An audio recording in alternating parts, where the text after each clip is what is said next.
Occupational English Test. Listening Test. This test has 3 parts. In each part, you'll hear a number of different extracts. At the start of each extract, you'll hear this sound. You'll have time to read the questions before you hear each extract, and you'll hear each extract once only. Complete your answers as you listen. At the end of the test, you'll have 2 minutes to check your answers. Part A. In this part of the test, you'll hear 2 different extracts. In each extract, a health professional is talking to a patient. For questions 1 to 24, complete the notes with information you hear. Now look at the notes for extract 1.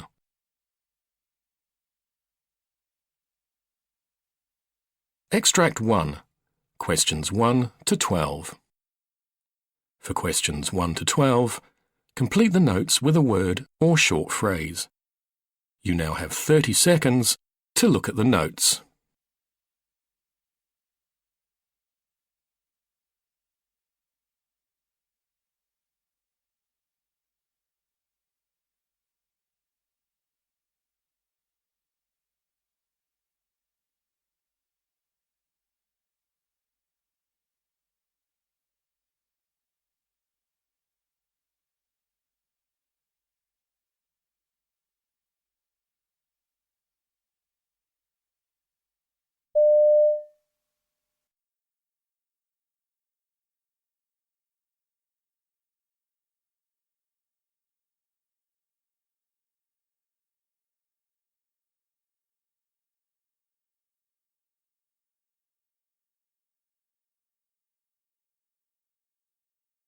Nice to see you again, Tom. How are you today? I'm okay. So I understand that since I was seeing you that while ago, that you're in hospital again. Yeah. So can you tell me a bit more about what happened before that? Well, it was a few months ago now. Yeah, I'd done quite well for a number of years. Sort of kept it under control, really, but... Yeah, I mean, I've not seen you since your gap year, wasn't it? Yeah, so that was 4 years ago. And so yeah, it was quite disappointing to go through it all again. But it sort of started at the towards the end of university. So I was doing law, and well, I was on course for a first, and I was just coming up to my final exams, and I had a few essays and a few exams, and so I started working really hard. I felt like, right, now is the real time to put the effort in and to put the work in. So I started to step a bit later, take on a bit more work, so my stress levels sort of start to increase over a while. I was drinking a lot more coffee, took a few caffeine tablets, and energy drinks. A few people, well, because sort of the environment at the time was a lot of people were pushing themselves that they wouldn't normally do, and some people were taking Ritalin. Oh wow, okay. Yeah, and did you take any Ritalin? Yeah, because it was just like that was necessary at the time, and. How did that affect you? Well, it sort of increased my confidence at the time. Everything that was going on, I was becoming a lot more productive, a lot more confident, I was working harder, my brain was working faster. And so my momentum was building up and up throughout the period. And so I was relishing it, and I was, doing a lot of work. And so, what did that mean to you then to be at that time? Because it sounds like you put quite a lot of pressure on yourself. You've been doing really well at uni, and you know this was it. This was the time. What did it mean to you to be feeling like that, kind of more awake and more energised, maybe? Yeah, well, for me it was it was my sort of time. So I'd spent 3 years. I was in control. I was doing well. It wasn't really part of my life at the time. I didn't really talk to any of my friends about it. But then I started to just sort of grow into it. And I took the opportunity to enjoy this time. And it didn't really reach its peak until after my exams. I was still functioning throughout my exams. I have since found out that I didn't get the results that I wanted to. Mm-hmm. Why do you think that was? Well, I thought that I was working harder than ever, but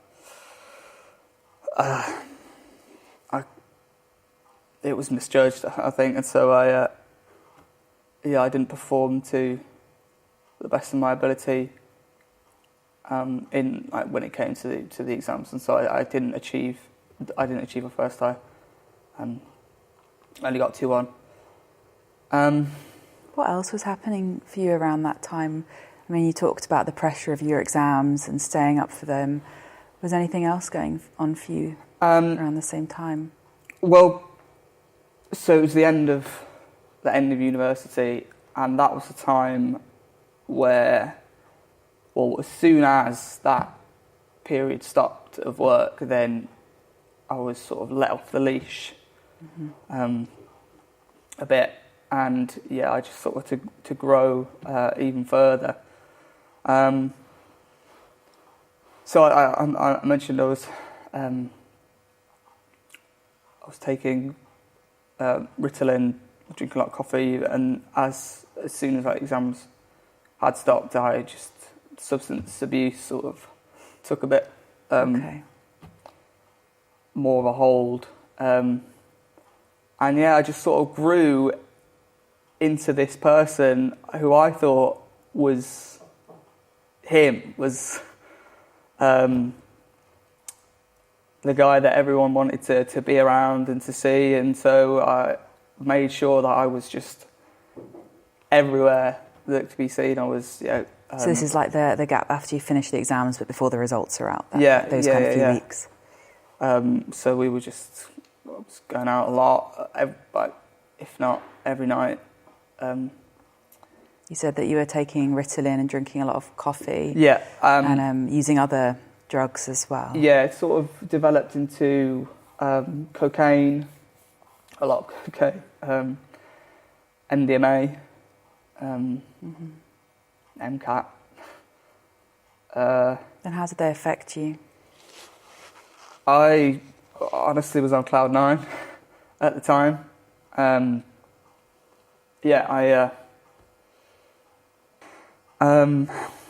And so in this sort of role as the man about town, I spent a lot on alcohol, drugs, clothes. I invested in this technology. Well, having not had to deal with my illness throughout university, and for it not being a part of that world, I didn't confront those symptoms in a way that's going to have long-term sort of stability. It began with doing the work that I needed to do. That's just what I needed to do in order to achieve my goals and to achieve what I want to. And then I just let it take hold, and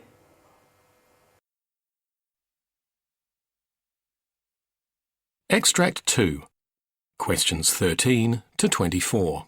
For questions 13 to 24, complete the notes with a word or short phrase. You now have 30 seconds to look at the notes.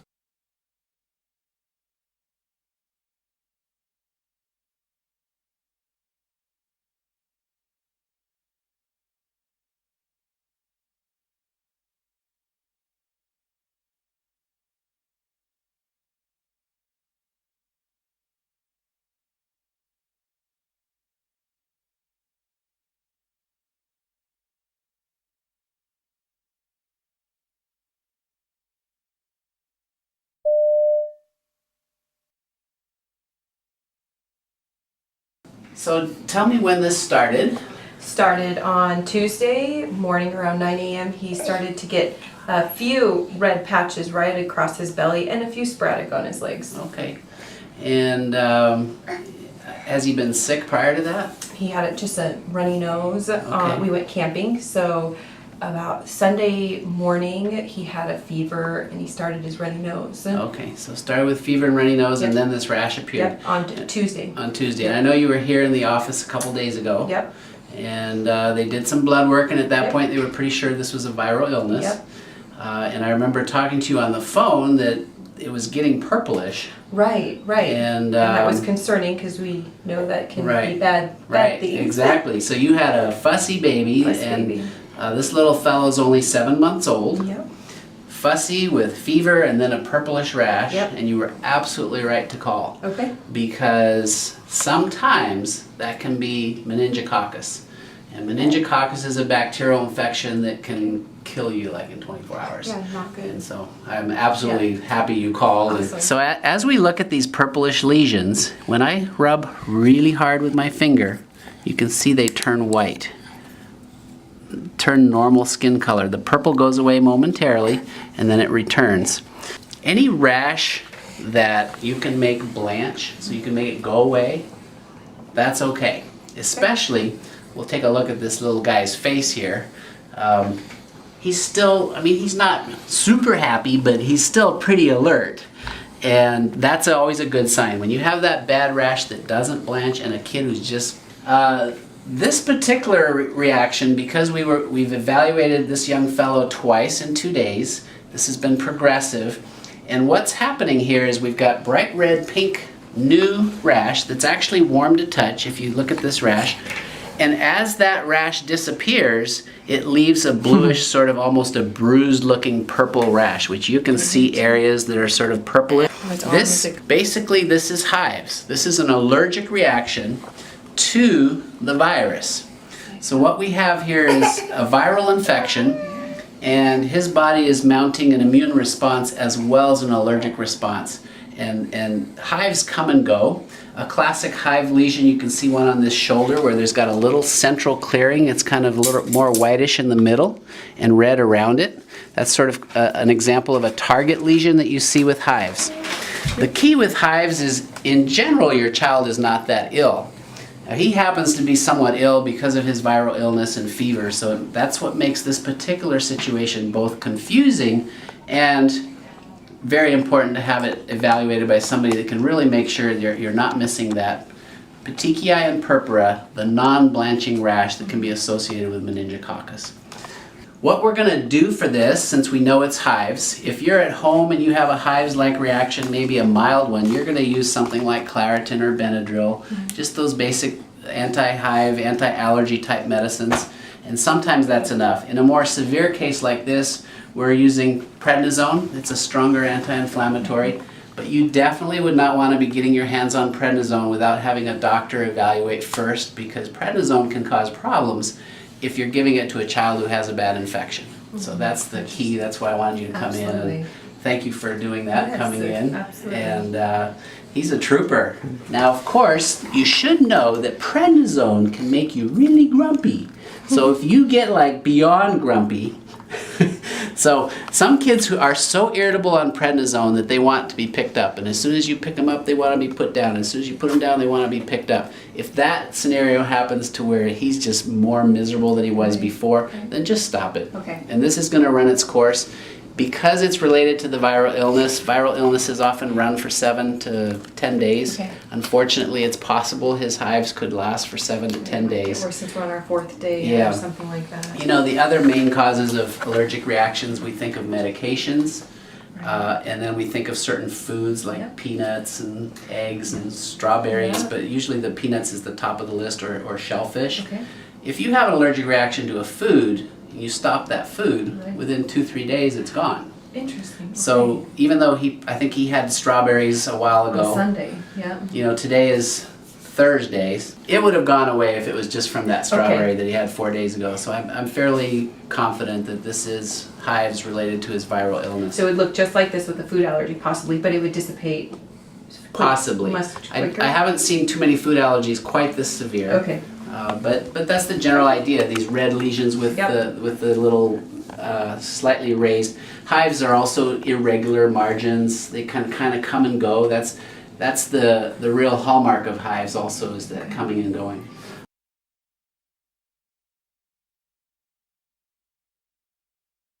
That is the end of Part A.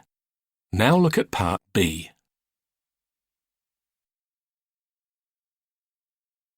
Part B. In this part of the test, you'll hear 6 different extracts. In each extract, you'll hear people talking in a different healthcare setting. For questions 25 to 30, choose the answer A, B, or C, which fits best according to what you hear. You'll have time to read each question before you listen. Complete your answers as you listen. Now look at question 25. Now read the question.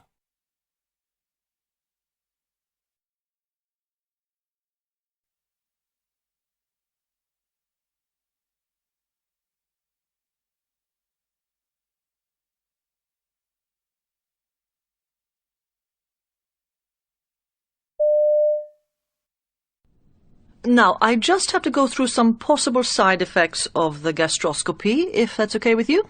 Yes, fine. First of all, I can assure you that in most cases the procedure is problem-free, but I have to point out to you some side effects so that you are aware of them before you sign the consent form. Is that okay? Yes, fine. Right. Well, some people can have a mild sore throat for a day or two after the procedure. And if you have been given something to make you drowsy, you may feel a bit tired afterwards as well.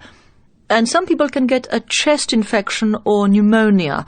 But remember, this does not mean that you will necessarily get these as well. Okay, I hope not. And on the odd occasion, the endoscope can cause some bleeding or infection in the gut, and can also puncture the gullet or stomach, but this happens very rarely. I see. Is there anything that you would like to ask me, or go over again, or are you okay with all this? Question 26. Now read the question.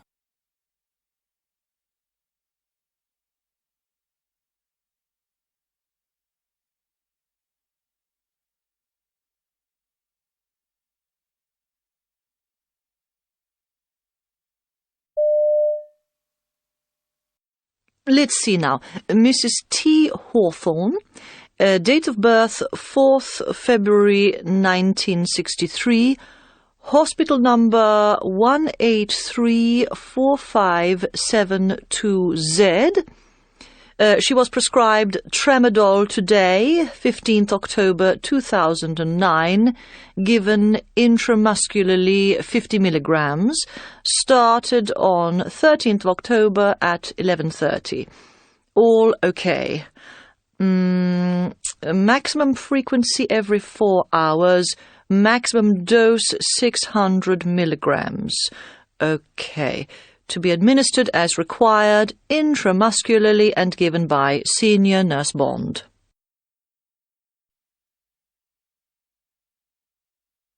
Question 27.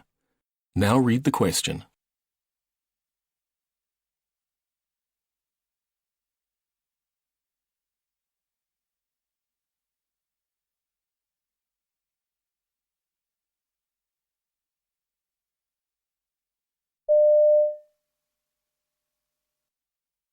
So, that's all done. Was there anything you wanted to ask me? Yeah, I've still got this big gap on the other side. I remember you said we might do an implant there too, but that it'd mean a slightly different procedure. If I remember correctly, you said that you couldn't put one there because of the bone, but that you could connect it to the tooth next door. Is that right? Well, partly. What we discussed was what we'd do if you lost the next tooth along. So we'd have to extract that one. Right. Then you'd probably need a bone graft there so that we could attach 2 teeth to a new implant. The gap you're talking about is where you've lost a big molar. Right. We couldn't fill that gap completely using this technique because that'd put too much pressure on the implant. I see. Well, you said the price would be much higher than the one I've just had done. I guess that's why. Uh-huh. Question 28. Now read the question.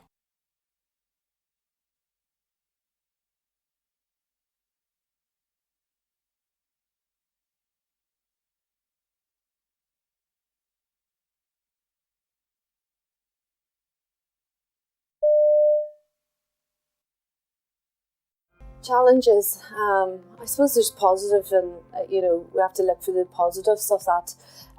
For me, a big challenge really in terms of nutrition is that everybody eats and drinks, so everybody has an opinion on what they are eating and drinking, and athletes are no different than the general population.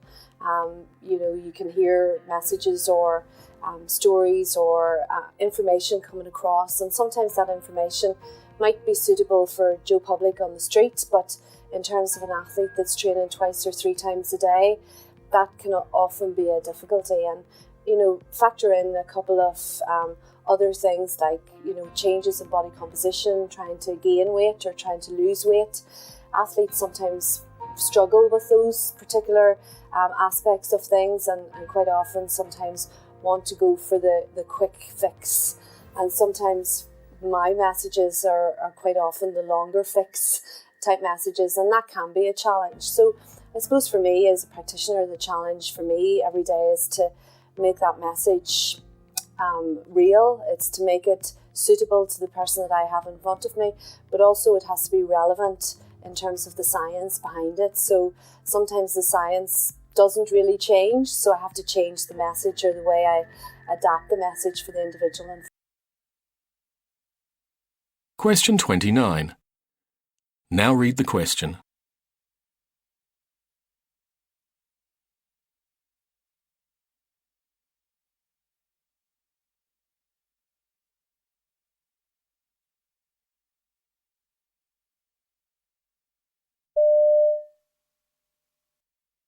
OK, we need to do our debriefing. Any comments about the case, Jackie? Well, we were late getting started due to a delay in getting the surgical consent to come in, but I've talked to the junior resident and I think we just had a few crossed wires there, so it's sorted. Yeah, we were busy in clinic this morning, but we were also delayed getting into this room because the case before us went over their time, which pushed us back. That's becoming a regular occurrence with that particular team. I'm going to ask our nurse manager to adjust their time slots based on the recent history of their cases. We were also slow to get the portable films from radiology. There were several rooms requesting films, and radiology seemed short-staffed. That's unusual for them, but let's keep an eye on that, and if it happens again, raise it as a concern. Question 30. Now read the question.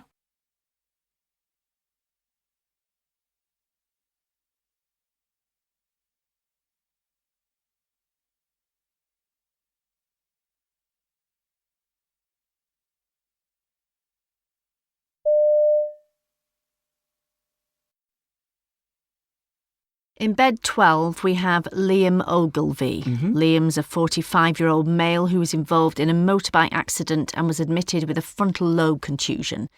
He's broken his right arm and hand and has had surgery, including metal plates inserted into his arm. Right.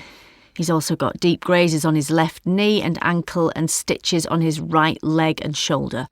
All dressings have been changed this morning at 9 and he's on self-administered morphine drip as well as an antibiotic drip.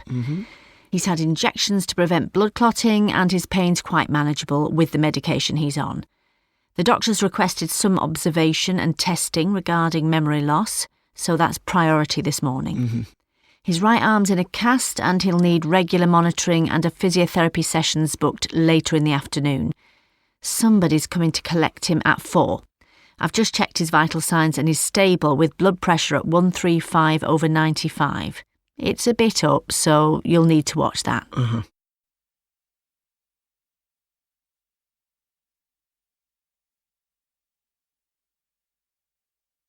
That is the end of Part B. Now look at Part C.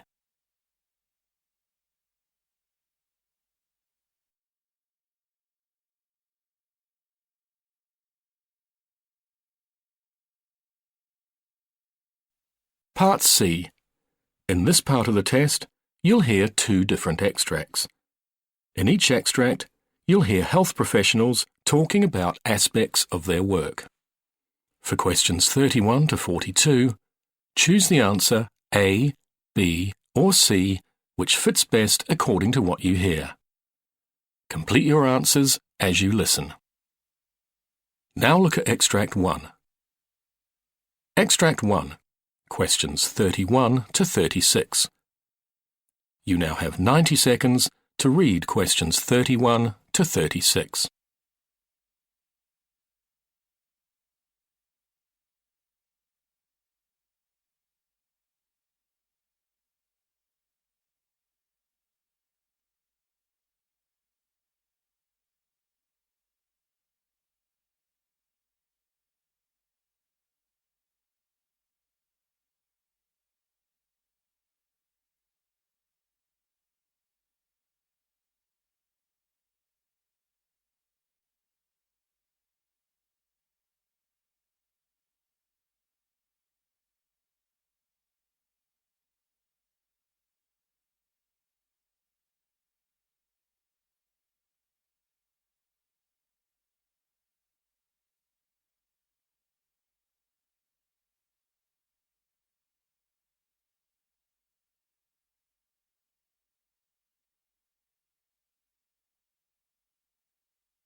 One of the lead researchers, Dr. Larry Apple, who specialises in testing diets. Previously, we had done 3 major feeding studies. By feeding studies, I mean studies in which we provide everything that a person eats and drinks for a fairly long period of time. Some of our studies have lasted up to half a year. So our first study was DASH, Dietary Approaches to Stop Hypertension, that identified an overall dietary pattern that was helpful in terms of lowering blood pressure and cardiovascular risk. Then we did a study. Which was a diet low in salt and high in fruit and vegetables. Actually, it tested attributes of diet other than salt. So salt was held constant, but in the diet that was most effective was a diet that was rich in fruits and vegetables, low-fat dairy products, and reduced in saturated fat. Then we did a second study that addressed the issue you brought up, Norman, which was the effects of salt on blood pressure. In that, we did a dose-response study, and the lower the sodium intake, the lower the blood pressure. Then we did a third study where we said, okay, well, those diets, the DASH diet is relatively high in carbohydrate. What if we reduced some of the carbohydrate and replaced it with protein or unsaturated fat, mostly monounsaturated fat that you would get from like olive oil, for example? I'm looking for the optimal diet to lower blood pressure because blood pressure is such a powerful risk factor for heart disease and stroke. The diets that were higher in protein and higher in monounsaturated fat had a slightly better reduction than the original DASH diet, but not so much that you would say we should change our guidelines. It basically said, if people reduce their saturated fat, they can replace it with carbohydrate, unsaturated fat, or protein, which is a good message, that gives people flexibility. Then our fourth study is the OMNI-CARB study. That was a study to look at the effects of glycemic index on cardiovascular risk factors. And so the idea was to say, okay, people have been espousing a low glycemic index diet is helpful. Typically, in terms of heart disease, what you see are signals related to LDL cholesterol, blood pressure. And to our surprise, there really were no major effects of the low glycemic index diets on risk factors for cardiovascular disease. So if you were a participant in our study, you would have been randomized to a sequence of 4 different diets. So one, you were your own control because you went through all 4 diets right, yourself. So you could compare your effects on one diet to your effects on the other diet. So here are the 4 diets. One is high carbohydrate, high glycemic index. That's what we said was our sort of control diet. Then high carbohydrate, low glycemic index.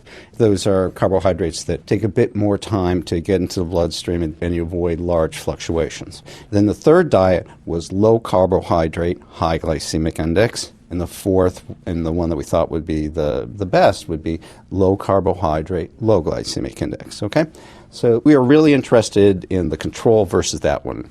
Now, each of those diets, by the way, were fed for 5 weeks. People consumed all 5 weeks of the diet, and then we measured very rigorously, the risk factors, lipids, blood pressure. We measured insulin resistance as well, and we really did not see any benefit from the diet that was low in glycemic index. And wasn't there a bit of harm from one of the diets? I was agnostic on this one. I wasn't quite sure what the direction of the results would go, but I thought that if anything, there would be a signal of benefit. And actually, there was a bit of a signal of harm. It was one of the diets that had the low glycemic index.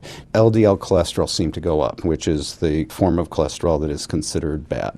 I think Frank Snacks argues that the categories of food around low glycemic index, it may well be the fibre in them that's the issue, not the... Yeah. See, this is a common issue with studies of diet or food or nutrients, is that nutrients don't occur in isolation. They're what they call confounding. Nutrients travel together. So typically, most foods that are high in glycemic index are low in fiber, and foods that are low in glycemic tend to be higher in fiber, sort of like the white rice versus brown rice or whole grain. So that's where we sort of think this is going, is that you can get the benefits that we attributed to low glycemic by focusing more on other aspects of diet. Moving now to obesity, which you've done a lot of research into. You've tried behavioural change, you've tried feeding diets and so on. How would you sum up the state of the art from your research in terms of what you've found? Doing feeding studies, it's one of my favorite forms of research because you get clean answers. Our participants... It's not the real world. It's not the real world, but it tells you what would happen if you consume this diet. What you get with behavioral intervention studies is, well, can you, in the real world, follow a diet? And so individuals have to deal with all of the things that you and I deal with. So have you found in your research behavioural interventions which look promising?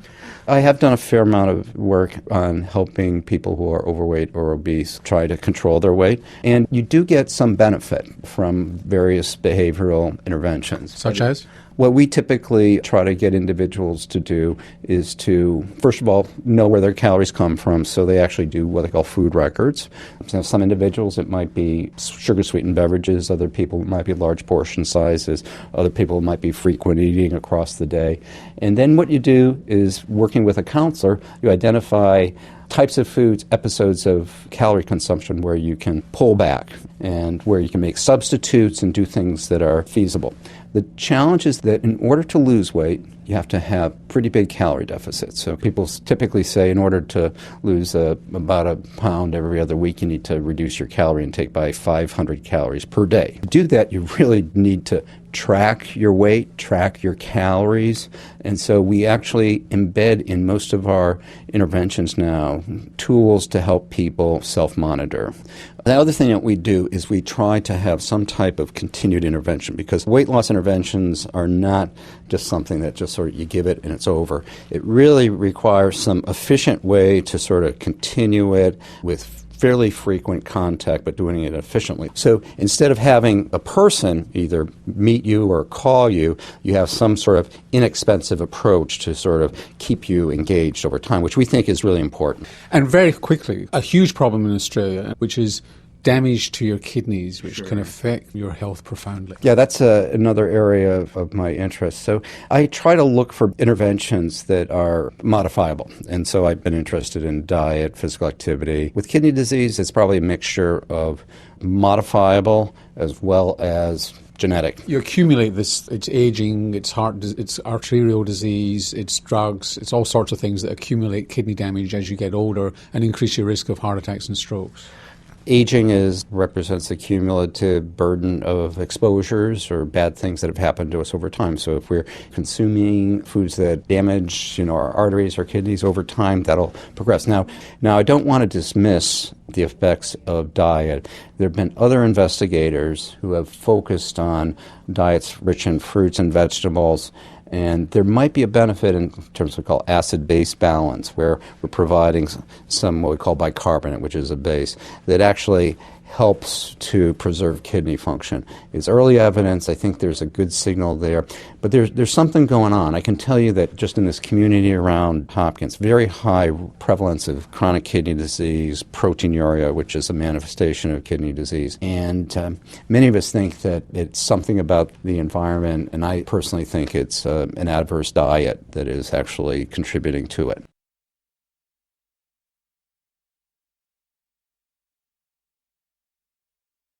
Now look at Extract 2.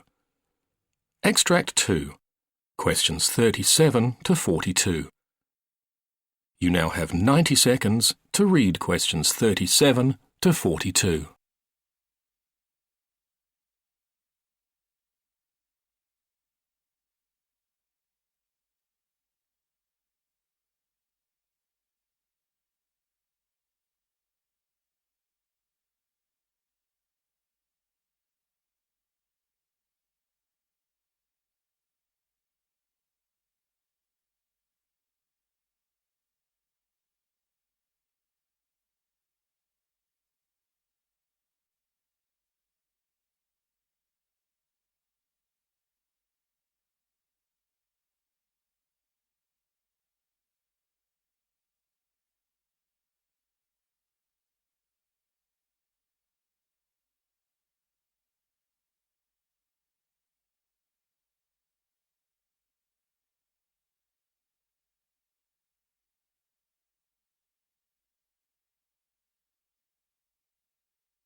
Dr. Catherine Fournette. Some of the numbers we're reading are really kind of shocking. I was reading that the number of unresectable liver cancers has actually grown by 115% in the past decade.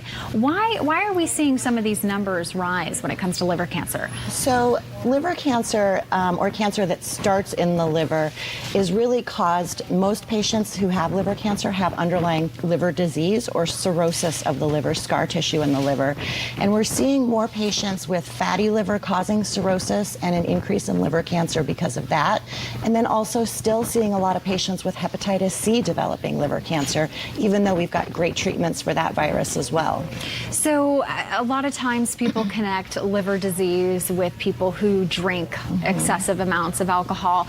But as you're saying, hepatitis is a factor here, and we're seeing it in more people that maybe aren't abusive of alcohol. Absolutely. Alcohol isn't even the most common cause for cirrhosis. The most common reasons really is fatty liver, which is associated with diabetes, high cholesterol, obesity, and the metabolic problems that we're seeing on the rise as well. And then viral hepatitis is the second most common. Wow. So when we're talking about treatments of liver disease, liver cancer, there's really not too many options out there. What are we looking at as far as new treatments and treatments that have been shown to be somewhat successful? Yeah, so when we're thinking about liver cancer, as I said, most people have underlying liver disease. So liver cancer is a little different than other cancers because we have to think about the underlying liver problems in addition to thinking cancer itself, which is why a lot of liver cancers are treated by liver doctors and not necessarily cancer doctors. So most of the time, the best treatments are surgical, either cutting it out or doing a liver transplant. But unfortunately, most patients, about 80% of patients, aren't diagnosed in time to get that surgical treatment. And that's when we really are talking about the unresectable or inoperable liver cancers, where we're now thinking about the new treatments that we have available. And I would imagine, as we see with other cancers, the reason it's being diagnosed so late is because the symptoms are kind of all over the place. So let's talk about the symptoms and what those typically are for both liver disease and liver cancer. Yeah, so liver disease really doesn't cause a lot of symptoms until it's advanced. And this is part of the problem with diagnosing liver disease and diagnosing liver cancer. As I say to my patients, the liver is a very forgiving organ. So it has to go through a lot of damage before it actually causes symptoms. And that might be things like tiredness, itching, yellow eyes, swelling in the legs, swelling or water buildup in the abdomen, and confusion and not thinking clearly. Those are some of the advanced symptoms that we see. But when it's early liver disease, we really don't see a lot of symptoms at all. Liver cancer is the same way. So if you think about the liver, it's about the size of a football. We want to find a cancer when it's the size of a golf ball, and you can hide a lot of golf balls inside of a football without having any symptoms at all.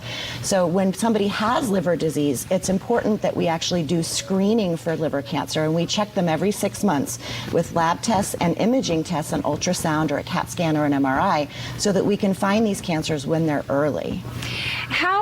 Who's a good candidate for doing screening before there are any symptoms? Maybe you have a history of it in your family. Maybe you know that you haven't been exactly great about your alcohol use or smoking, other risk factors.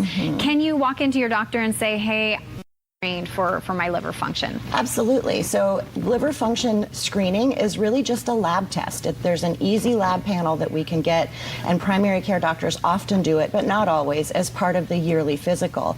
But if you have risk factors for liver disease, it is important to know what your liver panel looks like and know whether you have liver problems or not. Okay, and are there different ways to diagnose what the problem might be if the liver function test is off? So if somebody has elevated liver function tests, then the next step is we do a whole panel of labs to try to diagnose why they have those liver function problems, because there's a lot of things that can affect the liver. We also see sometimes where people can just have one-time elevations of liver tests and it goes back to normal, and that doesn't mean anything if it's just one-time elevated, unless you also have risk factors. Yeah, so again, that forgiving organ. Yes. And really, liver cancer, even though we've seen these numbers kind of skyrocket, it doesn't seem to get the attention that some of the other cancers do. Why do you think that is? So I think that, liver cancer right now is actually the 5th most common cause of cancer-related deaths, and it's actually one of the few cancer deaths that's actually increasing in incidence and frequency as compared to decreasing. Most cancer deaths are actually going down. Liver problems, as you said, oftentimes are associated with alcohol or drug use or things like that. So there's a lot of social stigma that happens when people who have liver disease, and I think that's part of it, where we're not really seeing that information come through because there is that stigma.